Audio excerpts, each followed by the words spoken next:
लिख दिया। गुरुजी ने समझा दिया कि जब भी कोई सामान मिले, वस्तु मिले, तो इस लिस्ट से मिला लेना। ठीक है गुरुजी। अब उधर भजन कीर्तन करने में, भोजन करने में विलंब हो गया। अंधरिया रात्रि में लौटे। अब गुरुजी की वही आदत, स्पीड में चलने की। अब कोई खेत में मेड़ के किनारे में कुआं खोद रखा था। कुआं में पानी तो था नहीं। अब गुरुजी स्पीड में जो चल रहे थे, अंधरिया रात, उस अंधेरी रात में गुरुजी को कुआं नहीं दिखा। हरवरा के उसी सूखा कुआं में गुरुजी गिर गए। अब गुरुजी जोर जोर से आवाज देने लगे, कहां हो, मुझे बाहर करो। तो चेला बाद में जब पहुंचा तो लगा कि गुरुजी को क्या हो गया, इतना क्यों आवाज दे रहे हैं। तो जैसे ही चेला पहुंचा तो देखता है गुरुजी कुआं में गिरे पड़े। हाँ, तो गुरुजी कहते रहे, मुझे बाहर तो करो। तो चेला कहता है, गुरुजी आप अभी थोड़ी देर शांत रहिए, शांति से बैठिए, आप उसी कुआं में रहिए, पड़े रहिए। तो गुरुजी ने कहा, मुझे बाहर तो करो। तो चेला कहता है, गुरुजी थोड़ी देर आप मौन धारण करिए, भजन करिए। पहले आपका दिया हुआ जो लिस्ट है ना, हमें पैकेट से पहले लिस्ट निकालने दीजिए। लिस्ट निकाला और लिस्ट निकालकर पढ़ना शुरू किया।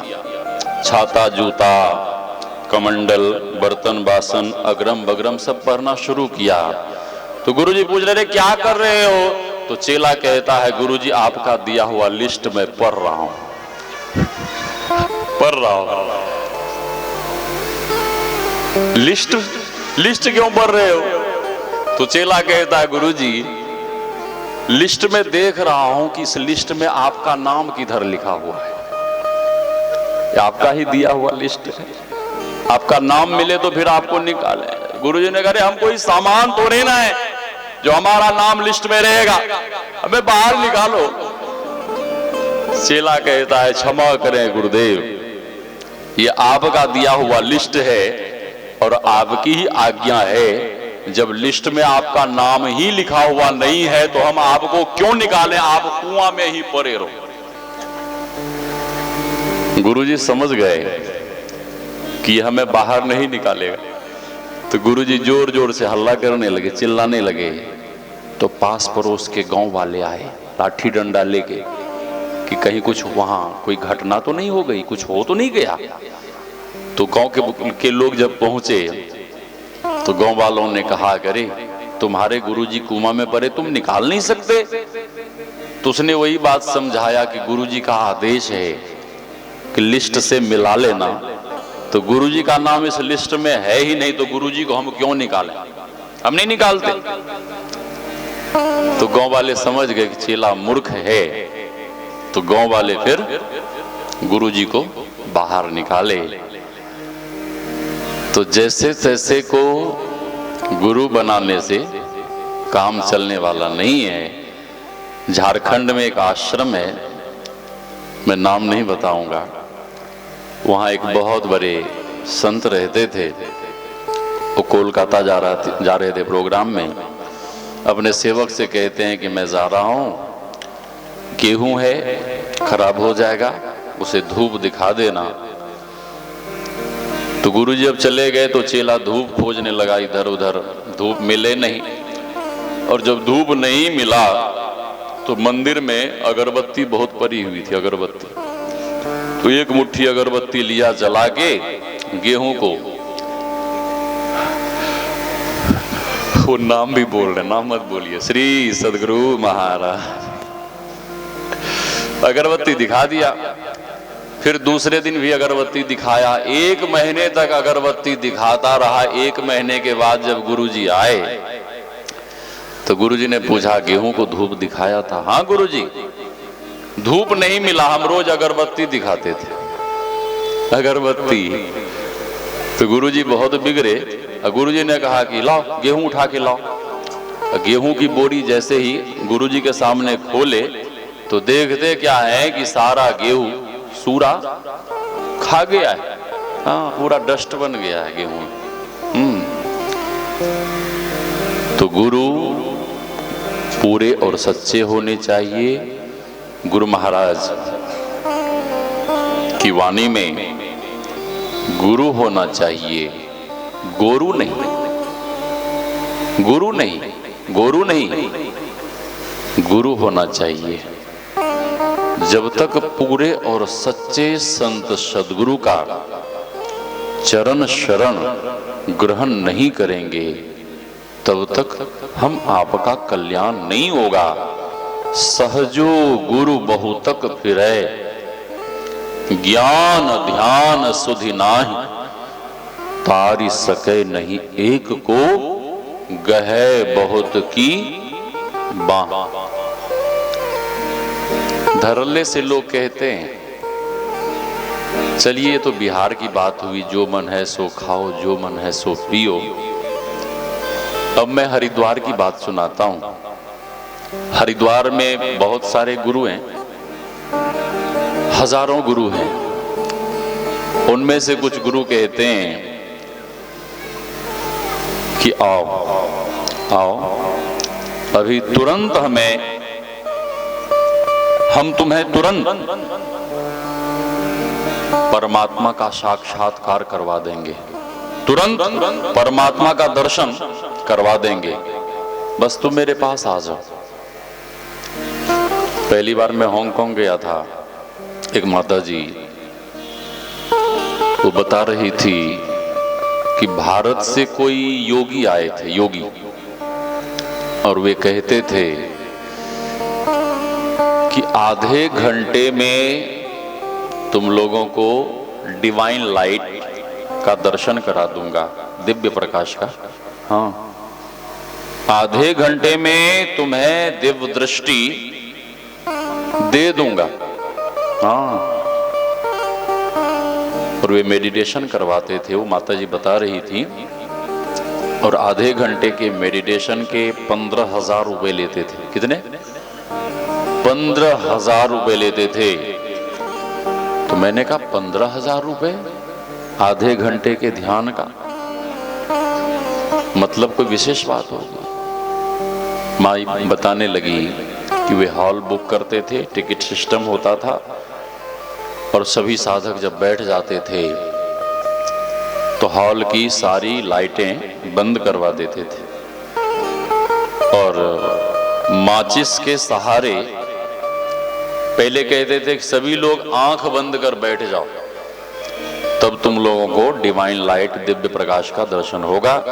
सभी लोग आंख बंद कर बैठ जाते थे, और वे योगी माचिस के सहारे मोमबत्ती जलाते थे, कैंडल को जलाते थे, और फिर कहते थे सभी लोग धीरे धीरे अपने नेत्र खोलो, आंख खोलो, और उस मोमबत्ती को दिखाकर कहते थे इसे देखो, यही डिवाइन लाइट है, यही दिव्य प्रकाश है।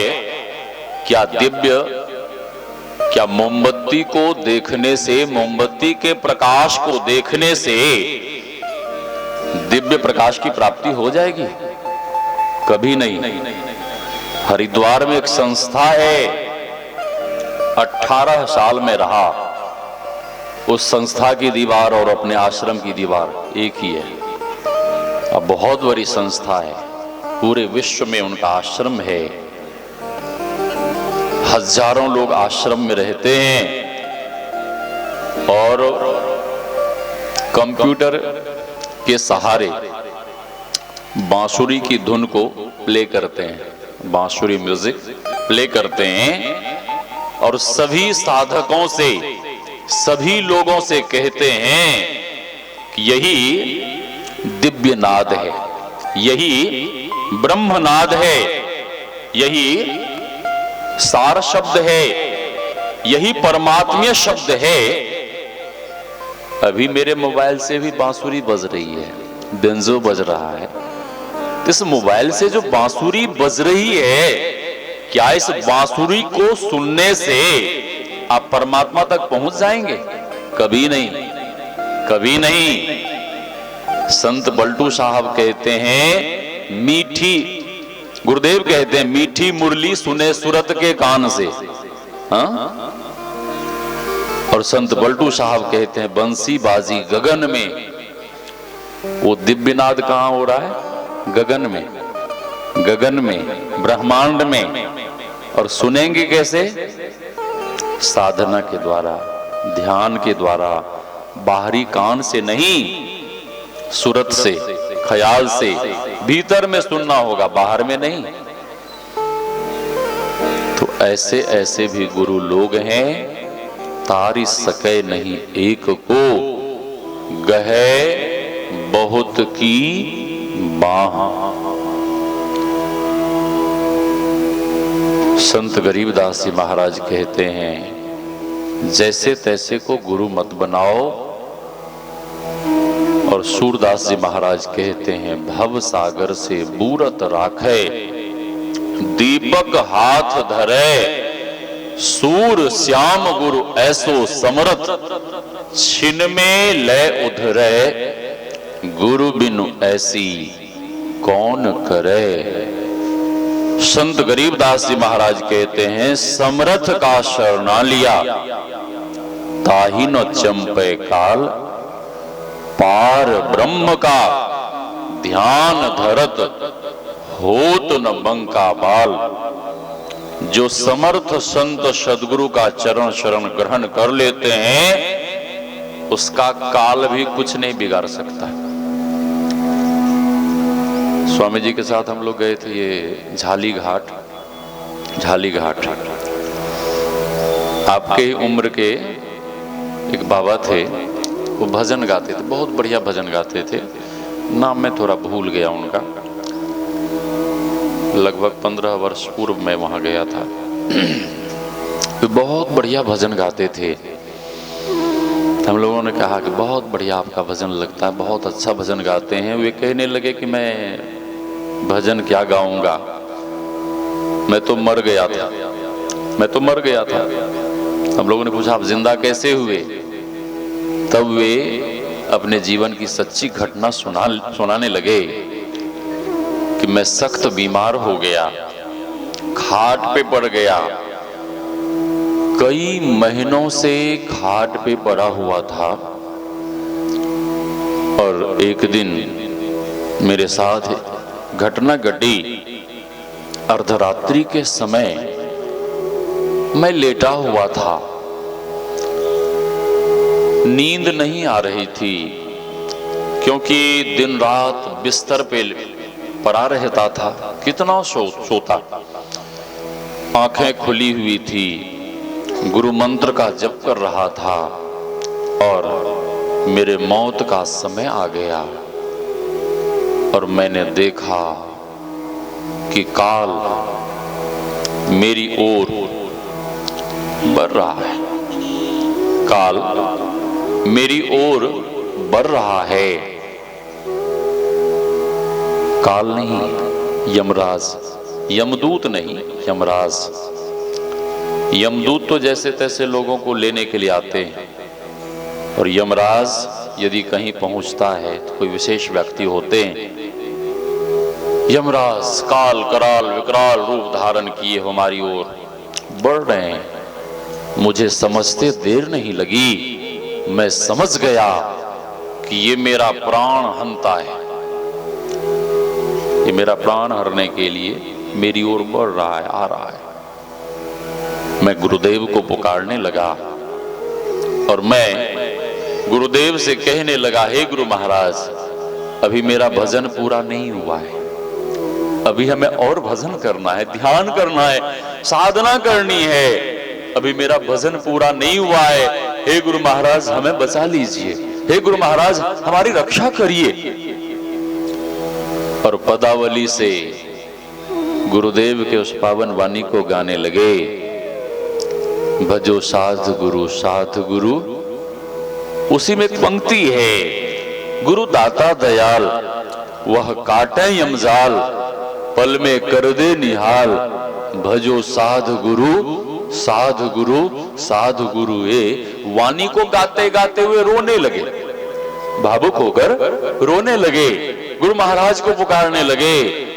आर्त पुकार जब करने लगे, जब बहुत आर्त पुकार करने लगे, तो उनकी आर्त पुकार को सुनकर उसी समय तुरंत वहीं पे गुरुदेव साक्षात प्रकट हो गए।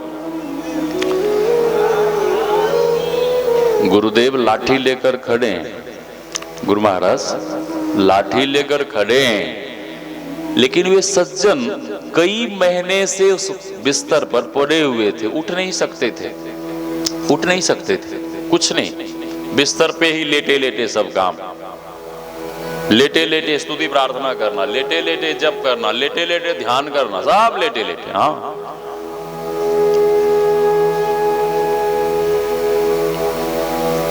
गुरु महाराज को प्रणाम तो करना चाह रहे हैं, लेकिन उनकी ऐसी स्थिति है कि वो खड़े नहीं हो सकते। लेटे लेटे ही उन्होंने गुरु महाराज को प्रणाम किया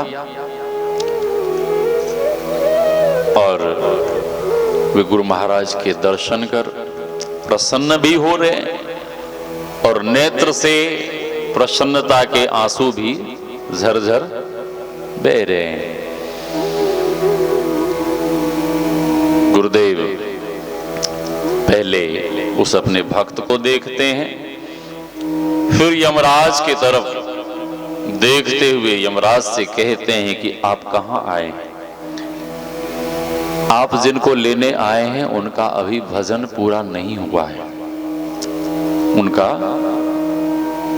पूज्य लच्छन बाबा के साथ भी सेम ऐसी ही घटना घटी है, अभी इनका भजन पूरा नहीं हुआ है।